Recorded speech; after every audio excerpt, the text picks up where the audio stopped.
So before I start my TED Talk, I want everyone in the audience to close their eyes for a second. And while your eyes are closed, I want you to imagine your most recent dream, whatever it might be. Now, what are you imagining? Are you imagining the sights, the sounds, the smells, the tastes? Whatever it is that you are imagining, I can guarantee you that everyone sitting next to you also has something else running through their minds, even though it may not be the same thing. So, what we are remembering right now are dreams.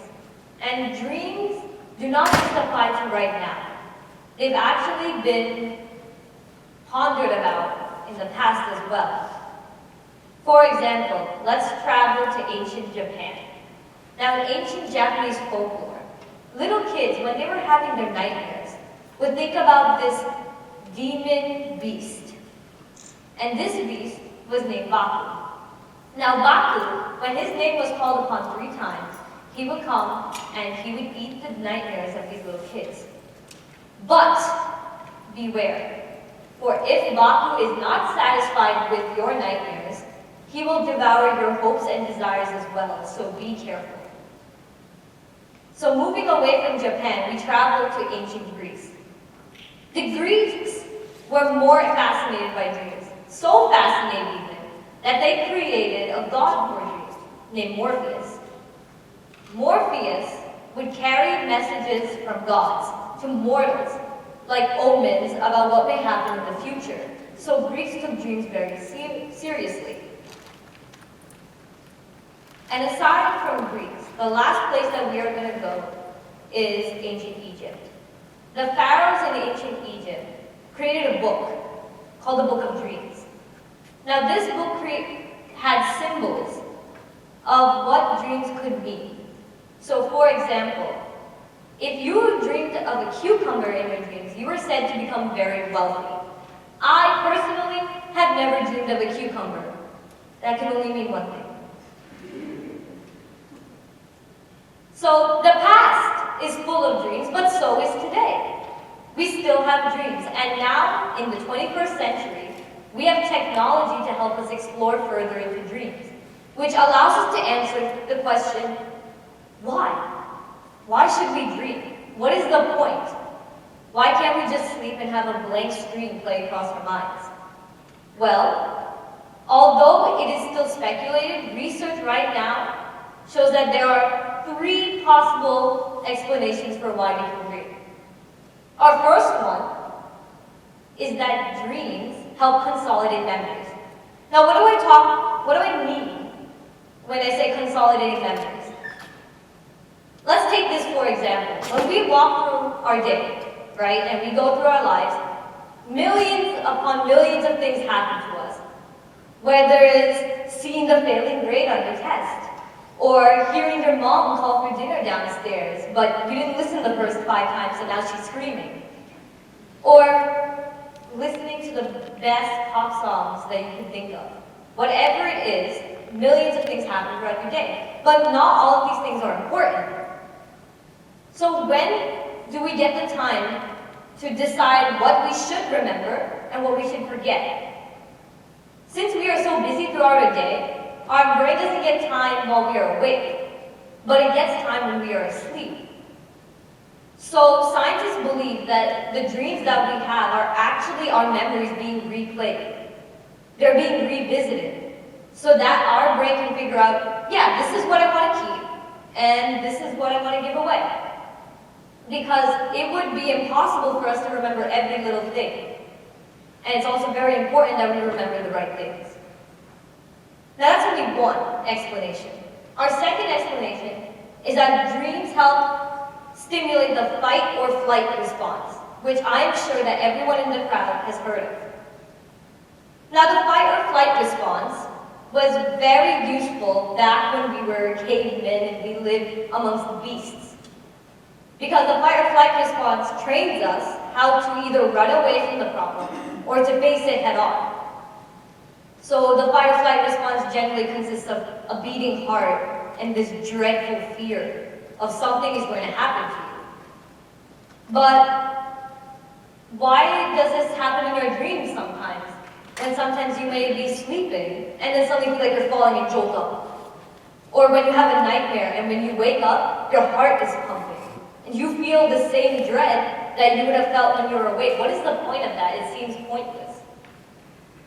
Well, it actually stimulates the fight or flight response when you're asleep. Because back in the day, when you're running away from that saber-toothed tiger, it is important for our bodies to be able to know what to do in this situation, even if it hasn't happened before. It needs to know. And so when we dream and have these terrifying dreams, we are basically training our body how to react in that time and place. That's why our fight or flight response is triggered, so that you are more prepared in the sense of danger.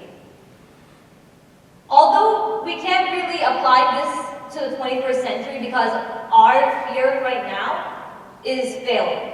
A lot of tests, or our SATs, or our jobs, or something that doesn't threaten our lives, but it still gets activated because our brain doesn't know the difference. Now, our last reason of why we might dream is that our dreams allow us to become as creative as the mind can be. Now, to demonstrate how creative our mind can actually get, I'd like to share a dream with you. A very recent dream of mine was that I was in school buying lunch. And normally, when you buy lunch and you don't have enough money to pay it off, you go home and get the money and then go back to school and pay it off, right? Well, no, not in this dream. This dream was different. In this dream, when I didn't have enough money to pay for my pizza, the lunch lady said, "Follow me," and took me to the back room. Which, there is no back room in this school, but I went to the back room. And what I saw in this back room was something that I'd never seen before in my life. People were cutting off their fingers for money. Yeah, don't ask me why, but they were doing that. And what's even crazier than that, no one was scared. Nobody was even a little bit worried that they were talking. I swear, I heard people in the back going, "How many fingers do you owe this time?"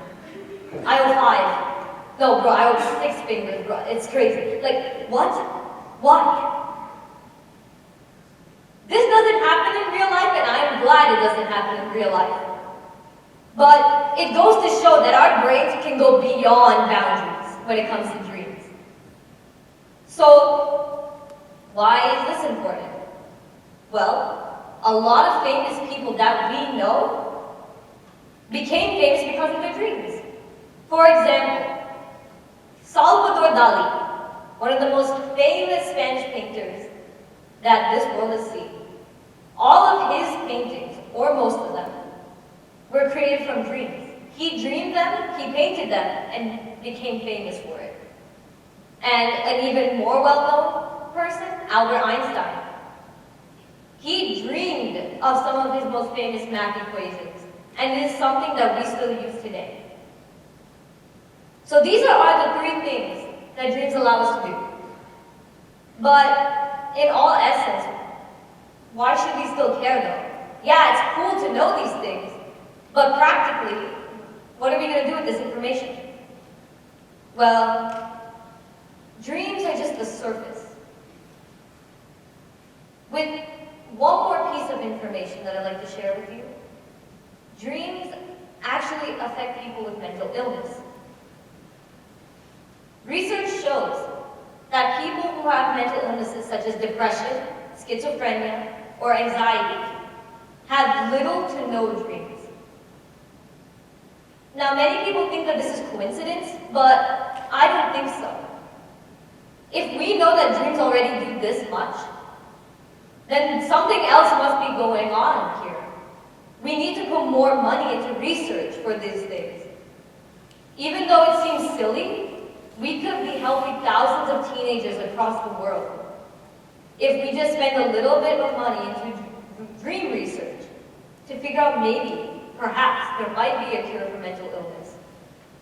So, although dreams may seem small and insignificant. They're just the tip of the iceberg. And it's our job to drill deeper. Thank you.